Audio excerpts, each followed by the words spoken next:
بسم اللہ الرحمن الرحیم۔ السلام علیکم، امید ہے آپ سب خیریت سے ہوں گے۔ جنت کے پتے ایپیسوڈ 9۔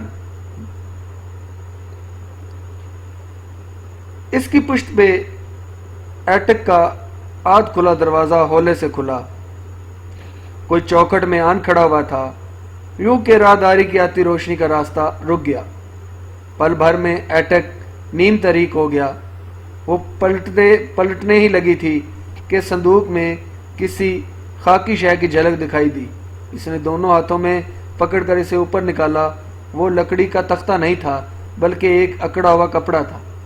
حیا نے کپڑا کھول کر سیدھا کیا، ایک پرانی گردآلود خاکی شرٹ اور اوپر سجے ستارے، تغمے اور ایک نام کی تختی۔ چوکھٹ میں کھڑا شخص چھوٹے چھوٹے قدم اٹھاتا اس کی طرف بڑھنے لگا۔ حیا نے نیم اندھیرے میں آنکھیں پھاڑ پھاڑ کر وہ تختی پڑھی۔ سکندر شاہ۔ اس نے بے اختیار رینک دیکھا، وہ کرنل کی نشاندہی کر رہا تھا۔ وہ شرٹ ہاتھ میں پکڑے کسی الجھن میں گرفتار پلٹی اور ایک دم جھٹکے سے پیچھے ہٹی۔ اس کے عقب میں جہان نہیں تھا، کوئی اور تھا۔ دراز قد، کن پٹیوں اور پیشانی سے جھلکتے سفید بال، سخت نقوش نائٹ گاؤن میں ملبوس، وہ کڑی نگاہوں سے اسے دیکھتے اور قریب آ رہے تھے۔ وہ سانس روکے انہیں دیکھے گئی۔ وہ عین اس کے سر پر آئے اور ایک جھٹکے سے اس کی گردن دبوچی۔ میری جاسوسی کرنے آئی ہو؟ اس کے گلے کو دبوچتے ہی وہ گرائے۔ بے اختیار اس کے لبوں سے چیخ نکلی۔ شرٹ اس کے ہاتھ سے پھسل گئی۔ اس نے اپنی انگلیوں سے گردن کے گرد جکڑے، ان کے ہاتھ کو پکڑ کر ہٹانے کی کوشش کی، مگر بے سود۔ پاکستانیوں نے بھیجا ہے تمہیں، اپنے مالکوں سے بولو، انہیں بلیو پرنٹس کبھی نہیں ملیں گے۔ چھوڑے مجھے۔ وہ زور سے کھانسی، اس کا دم گھٹنے لگا تھا، اس کا گلا دبا جا رہا تھا۔ کوئی مجھ تک نہیں پہنچ سکے گا، کبھی نہیں، ہر چیز آگے دے دی گئی ہے، ہر چیز۔ انہوں نے اسے گردن میں دبوچے، اس کا سر کھلے صندوق پہ جھکایا۔ وہ تڑپنے اور چلانے لگی۔ چھوڑے مجھے۔ وہ اپنے ناخن ان کے ہاتھ میں چبو کر ان کو ہٹانے کا ناکام صحیح کر رہی تھی۔ تمہیں واپس نہیں جانے دوں گا، وہ بلیو پرنٹس تمہیں کبھی نہیں ملیں گے۔ حیا کا سانس رکنے لگا۔ وہ اس کا سر صندوق میں دے کر اوپر سے ڈھکنا بند کر رہا تھا۔ اسے لگا وہ مرنے والی ہے۔ امی امی، وہ وحشت سے چلانے لگی۔ اس کو گردن سے دبوچے، اس کا سر منہ کے بل اندر دے رہے تھے۔ گرد سے اٹے صندوق میں اس کا سانس اکھڑنے لگا تھا۔ چھوڑے۔ دھار سے دروازہ کھلا اور کوئی غصے سے چلاتا اندر آیا۔ اس کی گردن کے گرد جکڑے ہاتھ کو کھینچ کر الگ کیا اور آدھ کھلا ڈھکن پورا کھول کر دوری ہو کر اوندھی جھکی، حیا کو بازو سے پکڑ کر پیچھے ہٹایا۔ کیا کر رہے تھے آپ؟ وہ آپ کی بیٹی کی طرح ہے۔ ایک بات میری دھیان سے سنیں، آئندہ اگر آپ نے اسے نقصان پہنچانے کی کوشش کی تو اچھا نہیں ہوگا۔ انگشت اٹھا کر سختی سے وہ انہیں تنبیہ کر رہا تھا۔ جان کو دیکھ کر وہ 2 قدم پیچھے ہٹ کر خاموشی سے اسے سنتے گئے۔ اور تم؟ وہ حیا کی طرف پلٹا، ایک غصیلی نگاہ اس پر ڈالی اور کونی سے پکڑ کر کھینچتا باہر لایا۔ اوپر کیوں آئی تھی؟ کس نے کہا تھا ادھر آؤ؟ سیڑھیوں کے دہانے پر لا کر اس نے حیا کا چہرہ دیکھا۔ اس کی آنکھوں سے آنسو بہہ رہے تھے۔ دہشت سے چہرے کا رنگ لباس کی مانند زرد پڑ چکا تھا، مگر گردن پر انگلیوں کے اس طرح نشان پڑے تھے کہ وہ ہولے ہولے کانپ رہی تھی۔ وہ پھپھو کا بیٹا مر گیا تھا جو انہوں نے تمہیں بھیجا۔ منع بھی کیا تھا، مگر یہ یہاں کوئی سنے تو۔ وہ غصے میں بولتا اسے کونی سے پکڑے نیچے سیڑھیاں تیزی سے اترنے لگا اور اس کے ساتھ کھنچی چلی آ رہی تھی۔ پھپھو پریشانی سے آخری سیڑھی کے پاس کھڑی تھی۔ میں بکواس کر کے گیا تھا نا، مگر میری کوئی سنتا نہیں اس گھر میں۔ 2 دن کے لیے نہ ہوں تو سارا نظام الٹ جاتا ہے۔ پورے گھر کو پاگل کر دیا ہے انہوں نے۔ وہ آگے بڑھا اور سینٹر ٹیبل پہ رکھی میز سے پانی کی بوتل اٹھا کر لبوں سے لگائی۔ وہ سہمی ہوئی کھڑی تھی۔ جان کو اتنے شدید غصے میں اس نے پہلی دفعہ دیکھا، اور وہ اتنی شائستہ اردو بولتے ہوئے بھی۔ میں انہیں دیکھتی ہوں، پھپھو پریشانی سے کہتے ہوئے اوپر سیڑھیاں چڑھ گئی۔ وہ گھونٹ پہ گھونٹ چڑھاتا گیا، بوتل خالی کر کے میز پہ رکھی اور اس کی طرف دیکھا۔ باہر آؤ، مجھے تم سے بات کرنی ہے، وہ کہہ کر دروازہ کھول کر باہر نکل گیا۔ وہ ڈری سہمی چھوٹے چھوٹے قدم اٹھاتی اس کے پیچھے آئی۔ وہ بیرونی دروازے کے آگے بنے سٹیپس پہ بیٹھا تھا۔ حیا نے دروازہ بند کیا اور اس کے ساتھ آ بیٹھی۔ زرد فراق پھسل کر اس کے ننگے پاؤں کو ڈھانپ گئی۔ باہر سردی تھی مگر اسے نہیں لگ رہی تھی۔ میں جو بھی ہوا میں اس کے لیے معذرت خواہ ہوں، وہ سامنے دیکھتے ہوئے کہہ رہا تھا۔ نیلی جینز کے اوپر پہنے بھورے سویٹر کو عادتاً کونیوں سے ذرا آگے تک موڑے وہ ہمیشہ کی طرح وجیح اور سمارٹ لگ رہا تھا۔ غصہ اب کہیں نہیں تھا، وہ پہلے والا دھیما اور سنجیدہ جان بن گیا تھا۔ ابا کی طبیعت ٹھیک نہیں رہتی، وہ اپنے حواسوں میں نہیں ہوتے۔ کئی دفعہ انہوں نے ممی کو بھی مارنے کی کوشش کی مگر مجھے کچھ نہیں کہتے، ڈرتے نہیں ہیں، شاید نفرت کرتے ہیں۔ سامنے سبزہ تھا، اس سے آگے سفید لکڑی کی باڑ اور باڑ سے ہی بنا گیٹ۔ باڑ کے تختوں کے دروازوں سے باہر گیلی سڑک دکھائی دیتی تھی۔ نم ہوا گھاس پر سے سرسراتی ہوئی گزر رہی تھی۔ وہ گھٹنوں کے گرد بازوں کو ہلکا بنائے چہرہ جہان کی جانب موڑے بیٹھی تھی۔